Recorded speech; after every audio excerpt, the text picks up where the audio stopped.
পশ্চিমবঙ্গের একটা নির্দিষ্ট জেলার থেকে কতগুলো পদে নিয়োগের বিজ্ঞপ্তি জারি হয়েছে।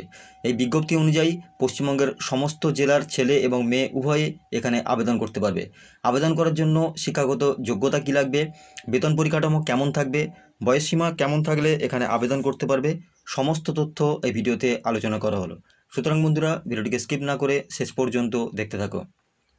Name of the post, office of the district জাজ, Uttar Dinajpur, various, vacancy 2024, online form, post date 2907/2024, total vacancy 74টা, অর্থাৎ 74 শূন্যপদের ভিত্তিতে কিন্তু এখানে অ্যাপ্লিকেশান আহ্বান করা হয়েছে। অফিস অফ দ্য ডিস্ট্রিক্ট জাজ, Uttar Dinajpur has published a notification for the recruitment of English stenographer, অর্থাৎ উত্তর দিনাজপুর ডিস্ট্রিক্ট জাজ এর তরফ থেকে ইংলিশ স্টেনোগ্রাফার, ইউডিসি অর্থাৎ upper division clerk group B, LDC অর্থাৎ lower division clerk group C and other vacancy অর্থাৎ অন্যান্য শূন্যপদের ভিত্তিতে কিন্তু এখানে নিয়োগ করা হবে। Those candidates who are interested in the vacancy details and completed all the eligibility criteria can read the notification and apply online, অর্থাৎ যে সমস্ত ক্যান্ডিডেটরা ইচ্ছুক এখানে আবেদন করার জন্য তারা কিন্তু নোটিফিকেশানটাকে ডিটেলসে পড়ে নিয়ে অনলাইনের মাধ্যমে অ্যাপ্লিকেশান করতে পারবে। ডেসক্রিপশন বক্সে লিঙ্ক দেওয়া আছে, ওখান থেকে কিন্তু ডিটেলসে তোমরা নোটিফিকেশানটাকে ডাউনলোড করে নিয়ে পড়ে নিতে পারবে। Application fee, English stenographer and upper division clerk, অর্থাৎ ইংলিশ স্টেনোগ্রাফার এবং আপার ডিভিশন ক্লার্কের ক্ষেত্রে application fee for unreserved OBC A, OBC B, EWS এদের ক্ষেত্রে কিন্তু 600 টাকা প্লাস ব্যাঙ্ক চার্জ ধার্য করা হয়েছে। For SC ST ₹300 plus bank charge. Lower division ক্লার্কের ক্ষেত্রে for unreserved OBC A, OBC B, EWS ₹500 plus bank charge. For SC ST ₹250 plus bank charge. Process সার্ভারের ক্ষেত্রে unreserved OBC A, OBC B, ইডব্লিউএসদের ক্ষেত্রে কিন্তু 400 টাকা প্লাস ব্যাঙ্ক চার্জ ধার্য করা হয়েছে। For SC ST ₹200 plus bank charge. SC এসটিদের ক্ষেত্রে 200 টাকা প্লাস ব্যাঙ্ক চার্জ কিন্তু ধার্য করা হয়েছে। পিয়ন পদের ক্ষেত্রে যেটা রয়েছে for unreserved OBC A, OBC B, EWS এদের ক্ষেত্রে কিন্তু 300 টাকা প্লাস ব্যাঙ্ক চার্জ ধার্য করা হয়েছে। ফর এসসি এসটিদের ক্ষেত্রে 150 টাকা plus bank charge. Payment mode through online. For more details refer the notification, অর্থাৎ ডিটেলসে আরও কিছু জানার জন্য নোটিফিকেশানটাকে কিন্তু ডিটেলসে তোমাদেরকে পড়ে নিতে হবে। ইম্পর্ট্যান্ট ডেটস এখানে দেওয়া রয়েছে। Starting date for apply online and payment fee 2707/2024, অর্থাৎ 27/7/2024 তারিখ থেকে কিন্তু অলরেডি অনলাইন অ্যাপ্লিকেশান চলছে। Last date for apply online and payment of fee 20/08/2024, অর্থাৎ 20/8/2024 তারিখের মধ্যে অনলাইনে অ্যাপ্লিকেশানের লাস্ট ডেট এবং ফি পেমেন্ট যেটা আছে সেটাও কিন্তু রাত 12টার মধ্যে তোমাদেরকে করে নিতে হবে।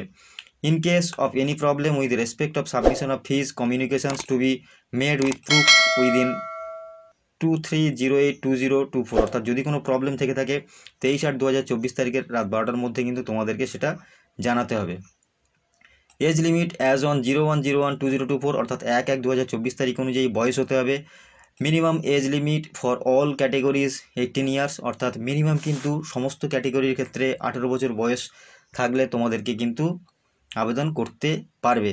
English stenographer and upper division ক্লার্কের ক্ষেত্রে maximum age limit for unreserved category, অর্থাৎ জেনারেল প্রার্থীদের ক্ষেত্রে 32 ইয়ার্স, 32 বছরের মধ্যে বয়স থাকতে হবে। Maximum age limit for OBC SC ক্যাটেগরির ক্ষেত্রে কিন্তু 35 years.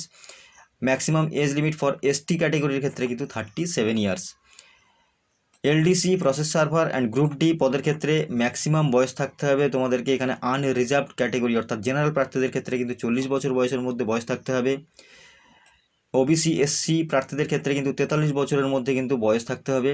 Maximum age limit for ST category, অর্থাৎ শিডিউল ট্রাইব যারা রয়েছে তাদের ক্ষেত্রে কিন্তু 45 ইয়ার্সের মধ্যে বয়স থাকলে তোমরা আবেদন করতে পারবে। Age relaxation is applicable as per rules, অর্থাৎ এজ রিল্যাক্সেশন সরকারি নিয়ম অনুযায়ী কিন্তু এখানে রয়েছে। Vacancy details, post name, total qualification এটার উপরে যেটা দেওয়া রয়েছে। ইংলিশ স্টেনোগ্রাফার গ্রুপ বি এর ক্ষেত্রে টোটাল ভ্যাকেন্সি রয়েছে 2টো। Qualification any degree, computer knowledge, অর্থাৎ এনি ডিগ্রি অর্থাৎ গ্র্যাজুয়েশন পাস করে থাকতে হবে এবং সঙ্গে কম্পিউটার নলেজও কিন্তু থাকতে হবে। Upper division clerk group B এর ক্ষেত্রে মোট শূন্যপদ রয়েছে 7টা। এখানে মাধ্যমিক পাস করে থাকতে হবে এবং minimum speed 80 word per minute in short হ্যান্ডে 80টা ওয়ার্ড পার মিনিটে তুলতে হবে এবং minimum speed 40 word per minute in type writing, অর্থাৎ টাইপ রাইটিংয়ে কিন্তু 40টা ওয়ার্ড পার মিনিটে তোমাদেরকে স্পিড থাকতে হবে। From a legible manuscript in English for 10 minutes, অর্থাৎ 10 মিনিটের মধ্যে তোমাদের এই যে 40টা ওয়ার্ড পার মিনিটে তুলবে সেটা কিন্তু তোমাদেরকে দেখাতে হবে। Lower division clerk group C এর ক্ষেত্রে মোট ভ্যাকেন্সি রয়েছে 32টা, এখানে এডুকেশনাল কোয়ালিফিকেশান চাওয়া হয়েছে মাধ্যমিক।